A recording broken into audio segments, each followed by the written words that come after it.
नमस्कार. कल्पकस्तुरी क्लासेस मध्ये तुमचं खूप खूप स्वागत आहे.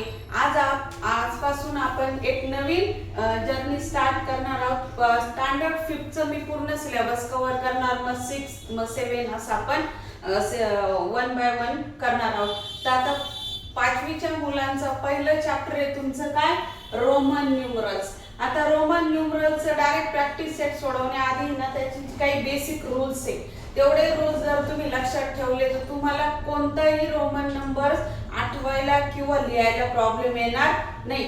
कारण रोमन नंबर्स मध्ये काय 1 ते 9 डिजिट आहे, 0 त्याच्यामध्ये वापरत नाही. आपल्या नॉर्मल नंबर्स मध्ये काय 0 आहे, पण रोमन नंबर्स मध्ये 0 वापरत नाही.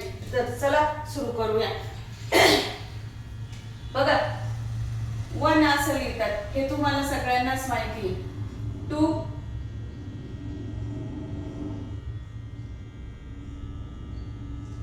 इथपर्यंत सगळ्यांना माहिती की हे रोमन नंबरचं 1 साठी हे साइन वापरलं जातं, 2 साठी हे आणि 3 साठी हे. पण जेव्हा तुम्हाला 4 लिहायचा असतो तेव्हा तुम्ही अशा 4 रेषा देऊ शकत नाही.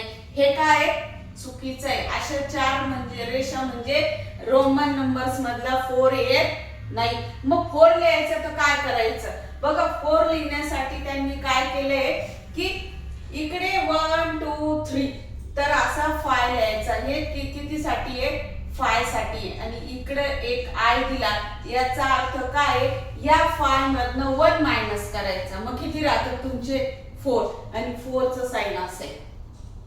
आणि मग मी आता सांगितलंय की 5 ला काय वापरतात ते हे साइन. मग हे साइन म्हणजे काय तुमचा 5. मग रूल्स काय तुमचे अंकाच्या. आता समजा तुम्ही 1 आहे, 1 असं लिहितं आणि 5 असं लिहितं. आता या 5 च्या इकडे एक अंक दिला, याचा काय अर्थ होतो की 5 प्लस 1 किती झाला तो तुमचा 6. ठीक आहे. आता 5 समजला.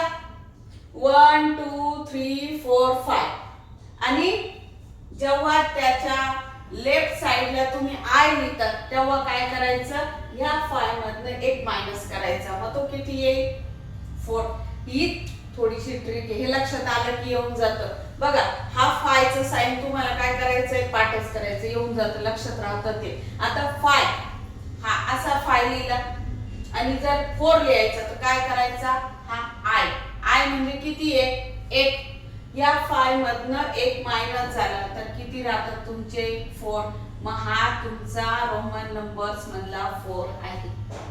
आणि 5 तर झाला. मग 6 कसा लिहायचा तर बघा, लेफ्ट साइडला आय लिहिला तर तो मायनस करायचा आणि राइट साइडला म्हणजे उजव्या हाताला जर आयच्या नंतर व्ही नंतर आय लिहिला म्हणजे हे साइन लिहिलं तर हा किती झाला 6. हा प्लस होतो आणि ह्या साइडला लिहिला तर काय होतो, हा मायनस होतो. हा तुमचा 6 आहे आणि हा तुमचा 4 आहे.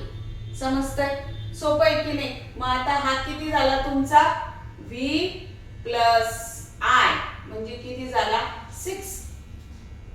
किती झाला 6 झाला. आता 7 लिहायचा आणि हे तुम्ही v नंतर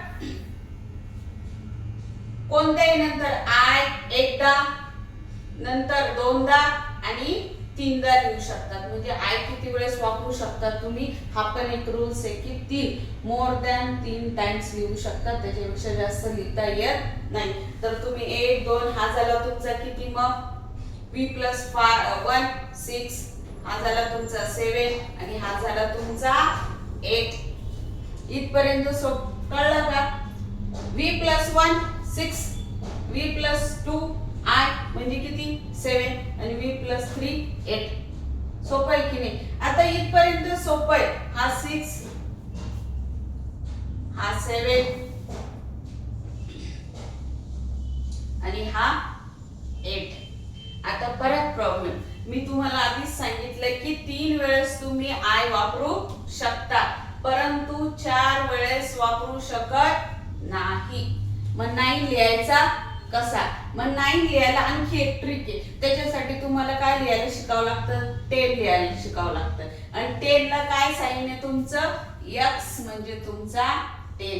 बघा आधीची संख्या शिकायला आधी नंतरची शिकून घ्यायची म्हणजे तुम्हाला आधीची लक्षात येते. मग आता याच्या आधी मी एक ट्रिक सांगितली की हा जर तुमचा 10 आहे तर 9 कसा लिहिणार सांगा बरं. मग 9 लिहायला सोपी गोष्ट आहे. x आणि इकडे i टाकला की काय होतो? मायनस होतो की नाही? 10 मधनं 1 मायनस केला तर किती उरतो तुमचा? 9.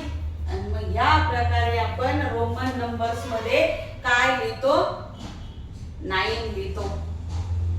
डाव्या बाजूला टाकायचा. डाव्या बाजूला टाकला की तो काय होतो? ऑटोमॅटिकली मायनस होतो. म्हणजे हा 10 आहे. तुम्हाला मी शिकवलं हा काय? x ची साइन म्हणजे रोमन नंबर्स मध्ये काय आहे तुमचा? 10 आहे. मग 10 मधनं इकडे i टाकल्यानंतर काय झालं? मायनस झालं. मग तो xi म्हणजे काय तुमचा रोमन नंबरचा 9 आहे. आणि हा तुमचा साधी क्रॉसची साइन म्हणजे काय? 10. मग समजलं तुम्हाला रोमन नंबर्सचे डिजिट? हा 1 2 3 4 5 6 7 8 9 10. याच्यावरनच तुम्हाला काय बनतो? 100 ऑटोमॅटिकली येऊन जाईल. 2-3 फक्त वेगळे साइन आहे ते आपण उद्याच्या व्हिडिओला घेऊ. इथपर्यंत समजलं असेल तर मला कमेंट मध्ये थंब करून कळवा म्हणजे मला समजेल की तुम्हाला समजलंय. व्हिडिओ आवडला तर लाईक करा, शेअर करा आणि सबस्क्राईब करायला विसरू